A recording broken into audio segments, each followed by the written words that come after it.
16 देखिएगा, ये क्या कहता है, characteristics such as lacking reading fluency, यानी फ्लुएंटली नहीं पढ़ पाता बच्चा, प्रवाह में नहीं पढ़ पाता है ना, पढ़ने में प्रवाह की कमी, अटक अटक के बहुत ज्यादा अटक रहा है, जरूरत से ज्यादा, अपनी एज के हिसाब से बहुत ज्यादा अटकता है, या फ्लुएंटली पढ़ ही नहीं पाता, हेजिटेंट है।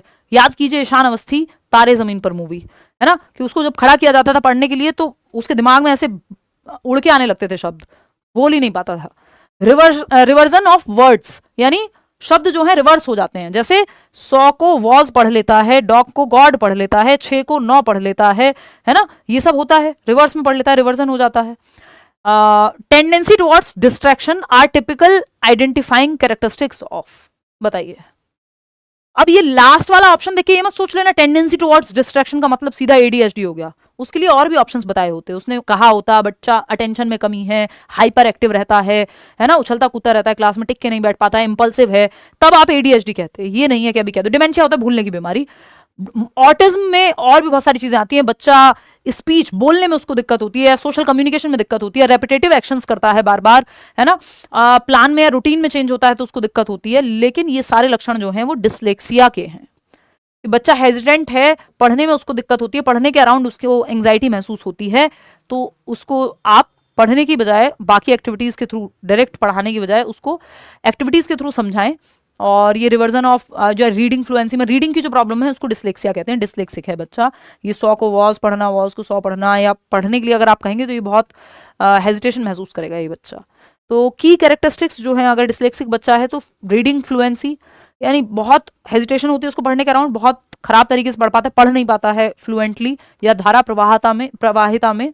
रिवर्जन ऑफ वर्ड्स, वर्ड्स उल्टे नजर आते हैं, वॉज को 100, बिग को गिग, है ना, बी को डी, डोर को रोड, रूड कह सकते हो आप। तो रीड्स, ये रिवर्जन होता है। डिस्ट्रैक्शन की भी टेंडेंसी होती है, easily distracted, has trouble focusing on reading और टास्क, रीडिंग पे वो फोकस कर ही नहीं पाता ना, इसलिए फिर डिस्ट्रैक्शन भी क्रिएट होगा। स्लोली पढ़ता है, बहुत धीमे पढ़ता है, फ्रीक्वेंट पॉजेज, हेजिटेशन, है ना, तो ये सब चीजें ज्यादा है। ठीक है, कोई बात नहीं। बहुत सारे लोग आज हैं जो कह रहे हैं कि अभी तो हमने क्वेश्चन कुछ पढ़ा भी नहीं है, तो डायरेक्ट क्वेश्चन का आंसर कैसे करें। अभी ये हम एनालिसिस कर रहे हैं, दोबारा आके देख लेना जब थोड़ा सा पढ़ लोगे, लेकिन ये जानना तो जरूरी ना पेपर आ कैसा रहा है, ठीक है ना, तो वो भी आ जाएगा समझ आपको, डोंट वरी। क्वेश्चन नंबर 17 देखिएगा, students feel more motivated to learn in an environment which ensures, बच्चे जो है कैसे वातावरण में सीखने के लिए अभिप्रेरित महसूस करेंगे या मोटिवेटेड महसूस करेंगे, जो एनवायरमेंट एंश्योर करता हो, क्या कि वो बिलोंग करते हैं, बिलोंगिंगनेस, कि वो उनका क्लास है, उनका टीचर है, उनके दोस्त हैं, अपनापन जहां महसूस करेंगे बच्चे वहां सीख पाएंगे। बिल्कुल सही बात है। अगर वो स्कूल में जाके डर महसूस करते हैं तो क्या वो वहां सीख पाएंगे? नहीं सीख पाएंगे, क्योंकि वो डर का इमोशन ओवर पावर कर लेगा। अगर जरूरत से ज्यादा डर उनको लग रहा है, शुरुआत के एक आध दिन नई जगह है, तब तक जब तक आपको जब अपना लगता है, तो आज भी आप अपने स्कूल के आसपास से निकले तो आप कहते हैं अरे मेरा स्कूल, मेरे टीचर, मतलब वो बिलोंगिंगनेस है। ठीक है। रिजेक्शन, अगर फियर होगा तो अच्छे से नहीं सीख पाओगे। रिजेक्टेड महसूस करोगे अगर आप उस स्कूल में, तो भी अस्वीकृति, यानी आपको माना ही नहीं जाता कि आप उस स्कूल का हिस्सा हैं, आपको एक्सेप्टेंस ही नहीं महसूस हो रही, तो भी आप मोटिवेटेड नहीं होंगे सीखने के लिए। फिर है सेफ्टी। हाँ, अगर आप सेफ फील करेंगे तो आप बेहतर सीख पाएंगे, चाहे वो इमोशनल सेफ्टी हो, फिजिकल सेफ्टी हो, कि भाई आपको पता है यहाँ बम नहीं फूट जाएगा, है ना, या फिर यहाँ पे जो है, जहाँ जिन कंट्रीज में वॉर चल रहा है इस समय, सोचिए आप स्कूल की क्या हालत होगी, पता ही नहीं है बच्चों को कैसे भेजें माँ बाप, अगर वो सेफ ही महसूस नहीं कर रहे, है ना। जरा सी कोई खबर आती है तो माँ बाप परेशान हो जाते हैं। अगर कहीं भी बॉम्ब की या कुछ इस तरह की कई बार खबरें उड़ती हैं, कोई न्यूज़पेपर में या कहीं से कुछ आता है, तो छुट्टी तक कर दी जाती है, पूरा फ्रिस्किंग से लेके सारी चीजें होंगी, ताकि बच्चे की सेफ्टी इंश्योर हो। भाई ये तो हमारी बेसिक नीड है ना ह्यूमंस की। तो बच्चा जिस एनवायरनमेंट में इमोशनली, फिजिकली सेफ फील करेगा, उसमें वो बेहतर सीखेगा, और बिलोंगिंगनेस के वो उस एनवायरनमेंट का हिस्सा है, अपनापन महसूस करेगा। तो ये दोनों चीजें होंगी तो बेहतर सीखेगा। ये दोनों चीजें प्रॉब्लम क्रिएट करेंगी, फियर और रिजेक्शन। तो ए और डी हो गया सही आंसर, जो कि सेकेंड ऑप्शन है, और आप लोग दे भी रहे हैं 82% लोग। चलिए आगे बढ़ेंगे नेक्स्ट क्वेश्चन पे। क्वेश्चन नंबर है 18, moving from conservative education towards progressive education. Conservative मतलब रूढ़िवादी, जो चला आ रहा था, है ना, रूढ़िवादी या कंजर्वेटिव एजुकेशन से प्रोग्रेसिव एजुकेशन की तरफ जब आप शिफ्ट करेंगे तो किस चीज की जरूरत होगी बताइए। प्रगतिशील शिक्षा है, जहां लर्निंग बाय डूइंग हो, जहां बच्चा करके सीखे, बच्चा एक्टिव हो, है ना, बच्चे की प्रेजेंट लाइफ पे फोकस हो। ये सारे लक्षण हैं प्रोग्रेसिव एजुकेशन के, जिसकी बात जॉन डूई करते हैं, या जॉन डीवी हिंदी में हम कह देते हैं। उन्होंने प्रोग्रेसिव स्कूल्स खोले, लर्निंग बाय डूइंग पे फोकस है, प्रेजेंट लाइफ पे फोकस है, बच्चा कोऑपरेट करके सीखे, स्कूल में एक्टिव होकर के। तो आपको जब कंजर्वेटिव क्या है, रट्टा जो चला आ रहा था, ट्रेडिशनल तरीका, तो उससे शिफ्ट करना है किस पे, प्रोग्रेसिव पे। तो फॉर्मेटिव से डायग्नोस्टिक या इंटीग्रेटेड से स्टैंडर्डाइज्ड, स्टैंडर्डाइज्ड तो ट्रेडिशनल होता है मैं बता दूं आपको, या कंजर्वेटिव अप्रोच है। सबके लिए एक जैसा मेथड है तो वो बहुत अच्छा मेथड नहीं मान रहे हम, उसको सुनने में अच्छा लगता है कि स्टैंडर्डाइज्ड या मानकीकृत है। परफॉर्मेंस ओरिएंटेड से मास्टरी ओरिएंटेड की तरफ ले जाना है, ये भी अच्छी बात है। Teacher centred pedagogy to exam centred, नहीं चाइल्ड सेंटर्ड होता तो बात सही हो जाती। बच्चे को सेंटर में यदि आप रख रहे हैं तो आप प्रोग्रेसिव एजुकेशन की तरफ जा रहे हैं। बच्चे की नीड, उसका इंटरेस्ट, हर बच्चे को क्यों मैथ्स में टॉप करना है भाई, हो सकता है किसी बच्चे को स्पोर्ट्स में अच्छा करे कोई बच्चा, है ना।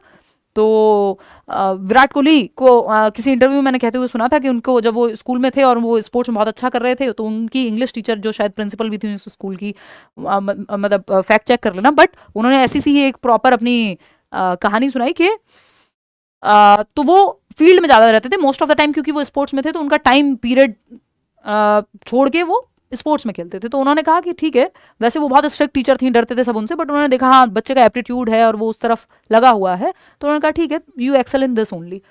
तो ये अपने आप में हर बच्चा क्यों सेम तरीका अपनाएगा, प्रोग्रेसिव एजुकेशन करिए, बच्चे की नीड, उसके इंटरेस्ट, उसके एप्टीट्यूड को देखो और उस हिसाब से पेडागोजी तैयार करो। चाइल्ड सेंटर्ड, एग्जाम सेंटर्ड नहीं, टीचर सेंटर्ड नहीं कि टीचर चाहता है आप पढ़ो उसका सब्जेक्ट, मतलब वो एक अच्छी बात है, बट अगर बच्चे के अंदर अलग अलग क्षमताएं हैं, कोई टैलेंट है, तो उसको उस तरफ भी बढ़ावा देना है। चाइल्ड सेंटर, चाइल्ड की नीड, एज, एप्टीट्यूड, इंटरेस्ट, उसकी रुचि, ये सब चीजों को देखते हुए आपको पढ़ाना है उसको। परफॉर्मेंस ओरिएंटेड से मास्टरी ओरिएंटेड की तरफ, के फर्स्ट आओ से ज्यादा बेहतर क्या है कि आप जो सीखो बेहतरीन तरीके से सीखो, मास्टर बनो उस चीज में, बात सही है। फॉर्मेटिव से डायग्नोस्टिक नहीं, स्टैंडर्डाइज से फॉर्मेटिव होता तो चल जाता, फॉर्मेटिव अच्छा होता है, तो फॉर्मेटिव को हम कंजर्वेटिव नहीं मानते, क्योंकि फॉर्मेटिव में तो एक्टिवली पता लगता है कि कहाँ कमी है या कैसे इंप्रूव करें, ये तो क्रिएटिव भी होता है। तो रचनात्मक और ये नैदानिक दोनों सही है, बट रचनात्मक से नैदानिक नहीं, उल्टा नहीं। तो थर्ड ऑप्शन यहाँ पे सही है कि परफॉर्मेंस से मास्टरी की तरफ जाएं, कि फर्स्ट आना, परफॉर्मेंस मतलब प्रदर्शन उन्मुख क्या है कि कुछ भी करके फर्स्ट आना है, जैसे वो चतुर था उसमें 3 इडियट्स मूवी में, चमत्कार को बलात्कार बोल दे रहे हैं, मतलब रट्टाफिकेशन, बस फर्स्ट आना है कुछ भी करके, साम दाम दंड भेद करके, है ना। तो ये अच्छा नहीं है, इससे बेहतर है मास्टरी ओरिएंटेड, कि आप मास्टर हो, जो भी आप कर रहे हो उसमें आप बेहतर कर पाए, जैसे वो रेंचो यानी आमिर खान का कैरेक्टर था अगेन। तो ये 3 प्रकार होते हैं, परफॉर्मेंस ओरिएंटेशन, मास्टरी ओरिएंटेशन और फेलियर अवॉइडेंस। परफॉर्मेंस होता है फर्स्ट आना, वो भी बहुत अच्छा नहीं माना जाता कि सिर्फ फर्स्ट आने के लिए पढ़ रहे हो।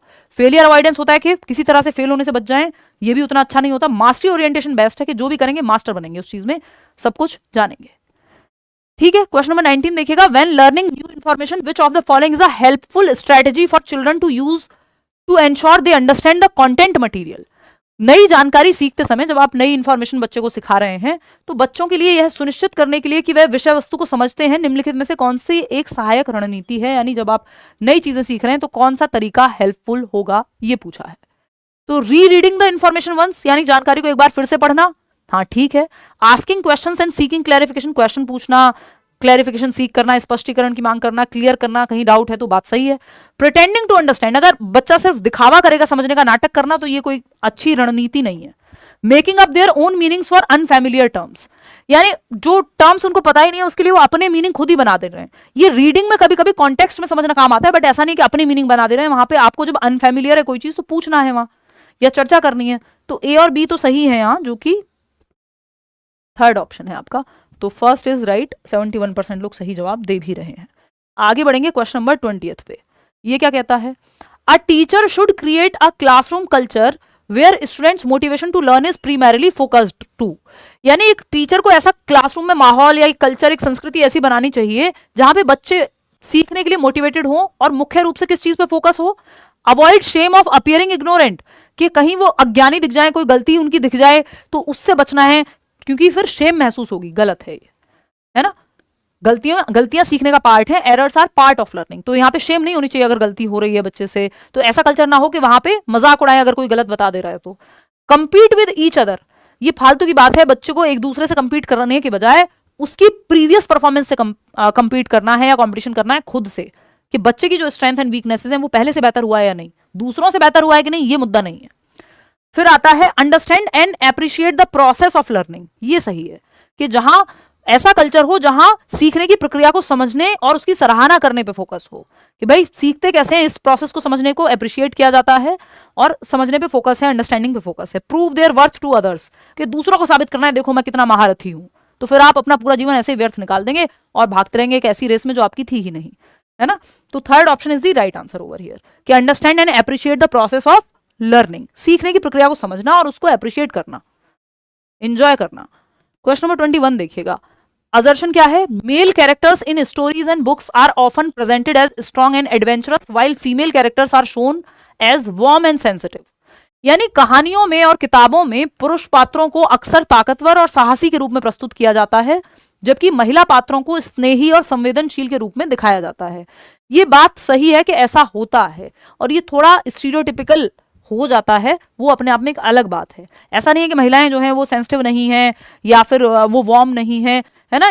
लेकिन ऐसा भी नहीं है कि पुरुष वार्म और सेंसिटिव नहीं हो सकते हैं, कि उनको सिर्फ हमेशा एडवेंचरस और स्ट्रांग रोल में ही दिखाया जाए। हमारे पास मैरी कॉम का भी एग्जाम्पल है, हमारे पास शकुंतला देवी का भी एग्जाम्पल है जो मैथ्स में अच्छी हैं, है ना। हमारे पास सैकड़ों एग्जाम्पल्स हैं महिलाओं के, जो एस्ट्रोनॉट से लेकर के कल्पना चावला का भी एग्जाम्पल है, कर्नम मलेश्वरी का भी एग्जाम्पल है जो 130 किलोग्राम तक वजन उठा ले रही हैं, है ना। अरुणिमा सिन्हा का भी एग्जाम्पल है। एडवेंचर में और स्ट्रांग होने में ऐसा नहीं है कि सारे एग्जाम्पल्स पुरुषों के ही दिए जाएंगे किताब में, इसका मतलब वो फिर स्टीरियोटाइप कर रहे हैं।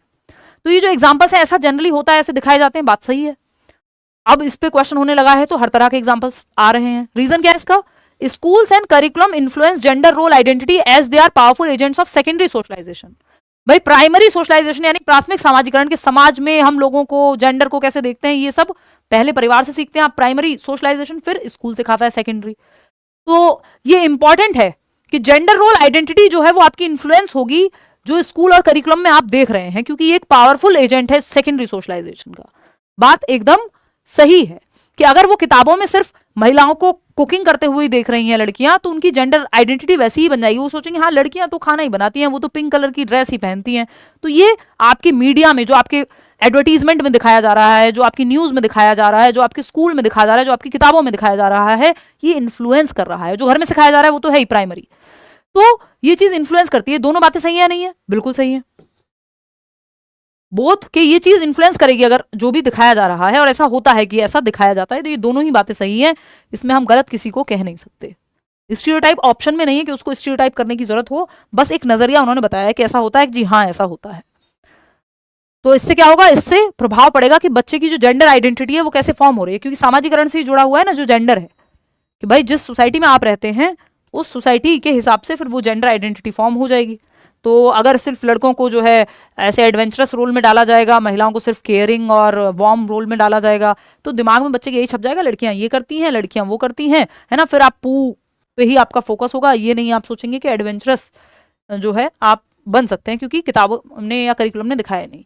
तो ये इन्फ्लुएंस करता है स्कूल जो है आपकी text books, teachers, activities, hidden messages about gender roles, है ना। कि अगर क्लास में चर्चा हो रही है और किसी बच्चे के पापा भी साथ में खाना बनाते हैं या बराबर काम करते हैं घर में, तो ये अपने आप में जेंडर आइडेंटिटी चेंज करेगा क्लासरूम में। ठीक है ना, इतनी बात क्लियर है। आगे बढ़ेंगे नेक्स्ट क्वेश्चन पे। नेक्स्ट क्वेश्चन क्या है?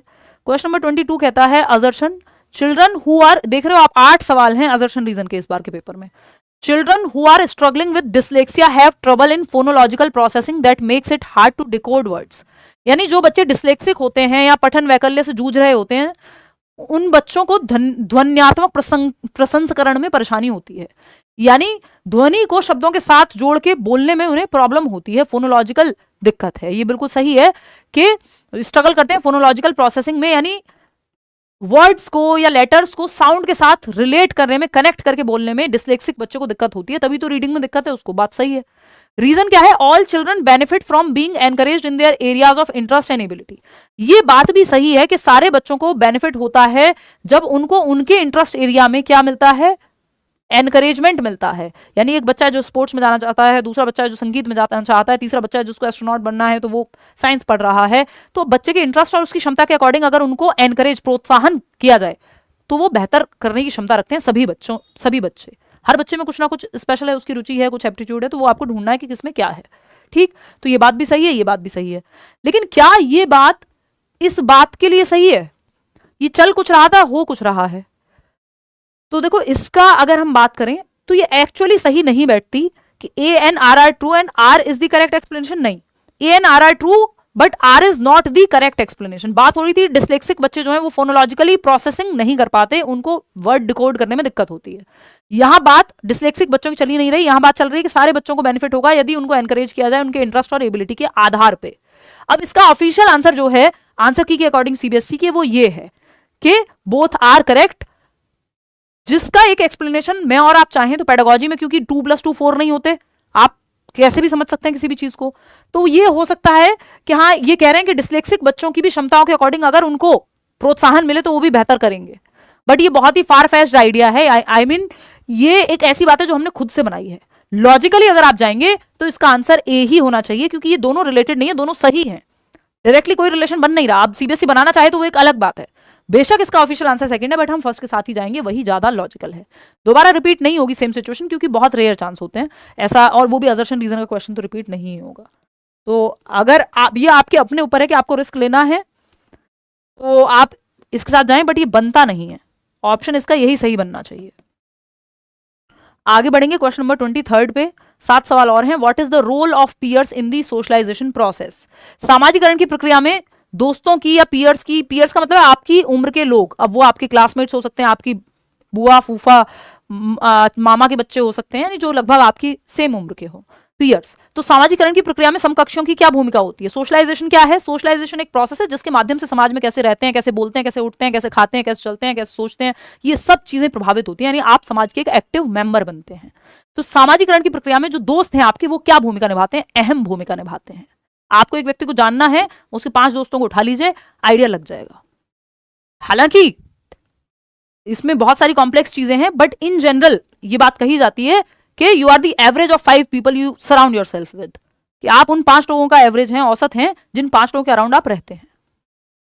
तो मतलब आप जैसे हैं वैसे आप दोस्त बनाते हैं, कुल मिला के बात ये है। कई बार विपरीत बना लेते हैं एंटरटेनमेंट के लिए, मन लगा रहे, बट सामाजिकरण की प्रक्रिया में जो समकक्षियों की भूमिका है पीयर्स की, कि पापा मेरे दोस्त ने बाइक लिया मुझे भी चाहिए, उसने फलानी चीज की है, दोस्त चांद पे जा रहा है मैं भी जाऊंगा, दोस्त कुएं में कूदेगा, समझ गए ना आप, बचपन में आपको कहा जाता था। तो कुल मिला के प्रभाव पड़ता है। Peers have no major influence, नहीं भाई बहुत इन्फ्लुएंस होता है पीयर्स का।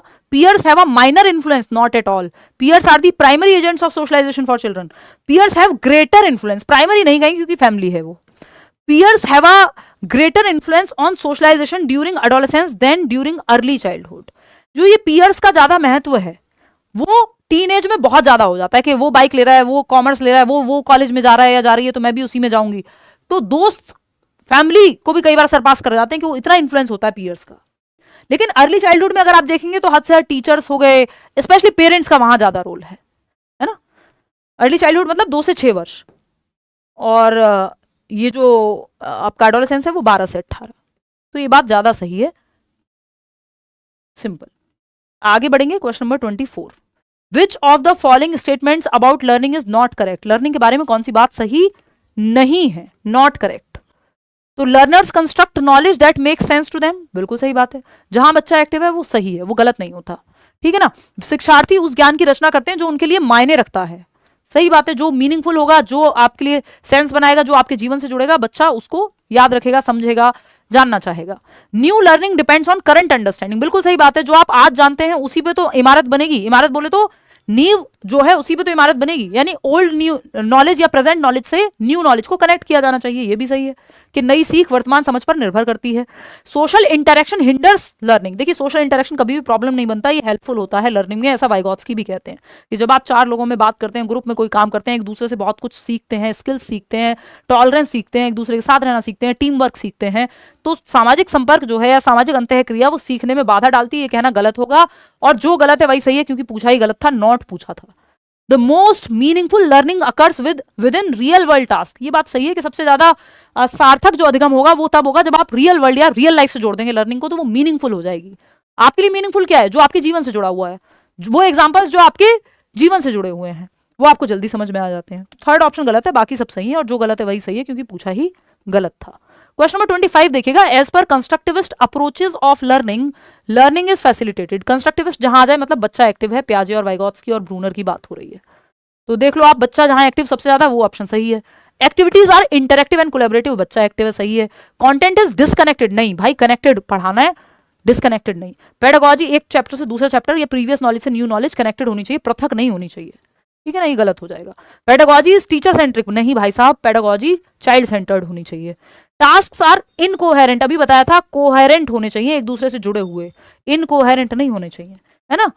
अच्छा खासा कोहेरेंट जैसे कंप्लीट होता है पॉजिटिव, इन लगते ही वो नेगेटिव बन गया शब्द। तो एक ही ऑप्शन में बच्चा एक्टिव है कि इंटरेक्टिव हो, एक्टिविटीज जो गतिविधियां हो रही हैं, और कोलैबोरेटिव हो, बच्चे एक दूसरे के साथ ग्रुप में सीख रहे हो, first option. Question number 26, assertion क्या है, दो height and body build our primarily inherited characteristics, good nutrition and exercise also make a difference. कि हालांकि हम जानते हैं, हेरिडिटी एंड एनवायरमेंट का क्वेश्चन है, कि जो हाइट है आपकी, जो लंबाई है और शारीरिक बनावट है, जो आपकी बॉडी स्ट्रक्चर है, वो मुख्य रूप से विरासत में मिलता है या आपके इनहेरिटेड है, यानी आपकी जेनेटिक्स से, आपके माता पिता से प्रभावित होता है, आपका बॉडी टाइप, आपकी हाइट, आपका शेप, आपका साइज, बहुत सारी चीजें। लेकिन अच्छे यानी आपकी शारीरिक बनावट और आपकी लंबाई जो है वो आपके माता पिता से प्रभावित होती है, आपका ब्लड ग्रुप, ये सब हेरिडिटी से प्रभावित चीजें हैं। लेकिन अच्छा पोषण और व्यायाम से इनमें फर्क पड़ता है। भाई आपको हेरिडिटी से बड़ी अच्छी हाइट मिली थी, लेकिन आप ठीक से ना आपने व्यायाम किया, ना पोषण लिया, तो आप हो सकता है माल न्यूट्रिशन के शिकार हो जाएं। जितनी हाइट बढ़ सकती थी आपके जेनेटिक मेकअप में थी, उतनी बढ़ी ही नहीं, ये भी पॉसिबल है ना। इसीलिए हम देखते हैं average height of American different है, हमारी अलग है, क्योंकि उसमें बहुत हद तक, बहुत लंबे समय तक जब एनवायरमेंट एक जैसा रहता है, या अगर पोषण प्रॉपर नहीं है, या जेनेटिक्स का भी फिर उसमें रोल आ जाता है। तो ऐसा नहीं ना कि सिर्फ हेरिडिटी का प्रभाव पड़ता है आपके डेवलपमेंट पे, हेरिडिटी एंड एनवायरमेंट इंटरेक्ट करते हैं डेवलपमेंट में। डेवलपमेंट हेरिडिटी और एनवायरमेंट का एक प्रोडक्ट है, ठीक। तो ये दोनों बातें सही हैं और ये करेक्टली एक्सप्लेन भी करता है फर्स्ट ऑप्शन। क्लियर है इतनी बात? आगे बढ़े, नेक्स्ट क्वेश्चन पे जाएं।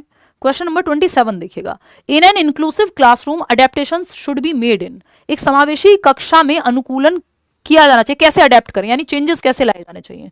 इंक्लूसिव एजुकेशन यानी हर तरह का बच्चा है, एक बच्चा जो देख नहीं सकता वो भी होगा, एक आपका टैलेंटेड क्रिएटिव गिफ्टेड बच्चा भी होगा, एक लो आईक्यू बच्चा भी हो सकता है, एक ऐसा बच्चा भी हो सकता है जिसको ऑटिज्म हो या कोई लर्निंग डिसेबिलिटी हो। तो हर तरह के बच्चों को आप कैसे केटर करेंगे।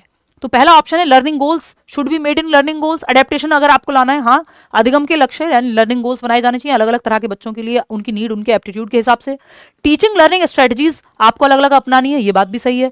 प्रोविजनिंग ऑफ सपोर्ट यानी बच्चे को जहां जरूरत हो सहायता, अगर स्पेशल एजुकेटर की जरूरत है, ईवीजीसी की जरूरत है, जिसकी भी जरूरत है, आपको वो सपोर्ट प्रोवाइड कराना है स्कूल में, है ना।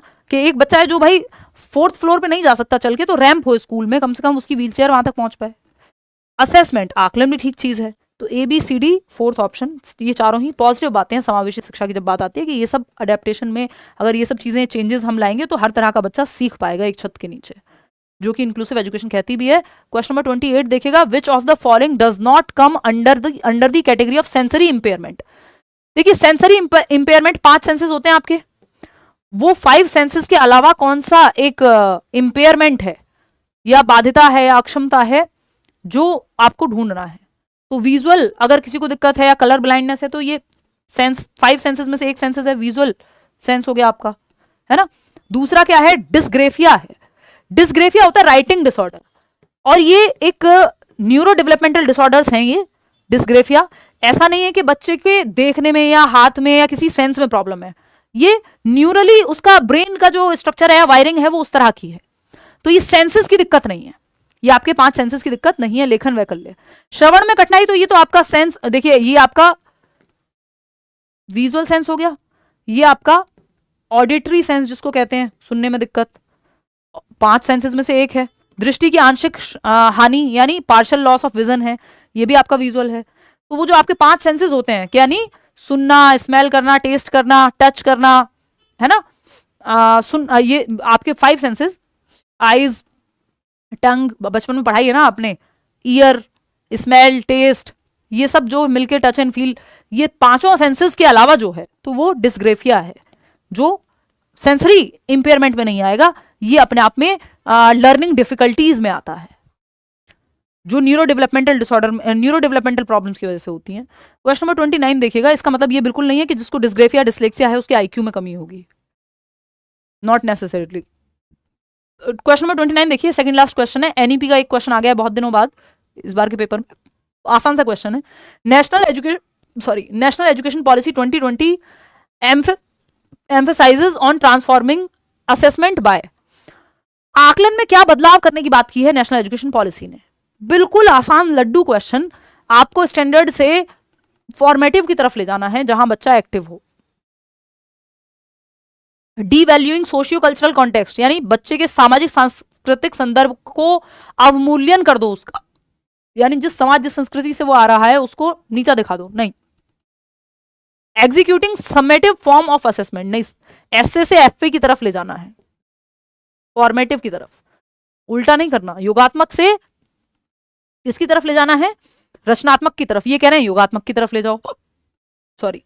थर्ड ऑप्शन है incorporating self assessment and peer assessment. ये बात एकदम सही है, 360 डिग्री आकलन की बात हुई है जिसमें सेल्फ असेसमेंट, पीयर असेसमेंट और टीचर असेसमेंट, ये तीनों का असेसमेंट आएगा। स्व आकलन यानी बच्चा अपने आप को रेट करे, भाई आउट ऑफ 10 कितने नंबर दोगे, खुद को जो काम आपने किया है, आपके सहकर्मी आपके दोस्त आपको रैंक करें या रेट करें, वो आपकी कॉपी चेक करें, आप उनकी कॉपी चेक करें, फिर आपका टीचर आपको असेस करे। तो ये 360 डिग्री आकलन है जिसमें सेल्फ असेसमेंट, टीचर असेसमेंट और पीयर असेसमेंट। पीयर मतलब आपके क्लासमेट्स या आपके यार दोस्त। यूनिटरी नोशन ऑफ इंटेलिजेंस, कि बुद्धि तो एकात्मक होती है, ये नहीं भाई, मल्टीपल इंटेलिजेंस को मानना है, यूनिटरी को नहीं कि आईक्यू बेस्ड आप मान रहे हैं या फिर आप सोच रहे हैं कि या तो कोई बुद्धिमान है या तो बिल्कुल नहीं है। भाई किसी और क्षेत्र में बुद्धिमान होगा, यूनिटरी नहीं। यूनिटरी वर्ड ही अपने आप में यहाँ बहुत सही नहीं, क्योंकि ये सिंगल टाइप की बात करेगा जबकि आपको मल्टीपल इंटेलिजेंस की बात करनी है। तो third option is the only right answer over here. तो बच्चे को सेंटर में रख लो, अपने आप सॉल्व हो जाएगा। अगर आपने एनईपी नहीं भी पढ़ी होती तो यहाँ पे 360 डिग्री असेसमेंट की आकलन की बात हुई है आपकी एनईपी में, वो क्या है? 360 डिग्री आकलन।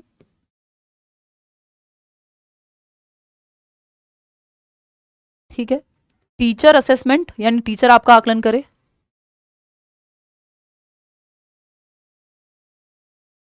पीयर असेसमेंट यानी आपके साथी समूह वो आप आकलन करें, आप उनका आकलन करें,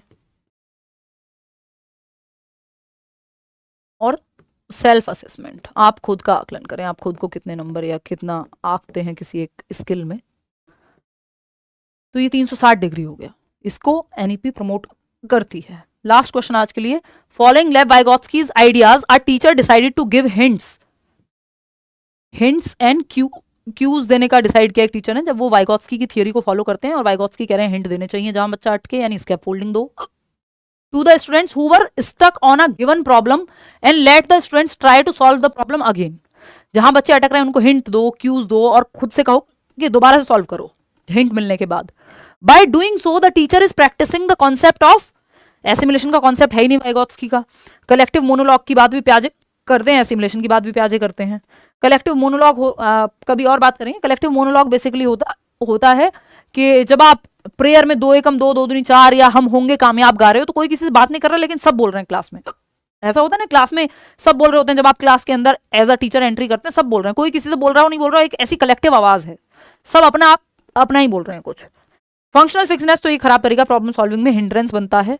स्कैफोल्डिंग है ये, हिंट देना या टेम्परेरी हेल्प देना जहां बच्चा अटके, इसकी बात वाइगोत्स्की करते हैं।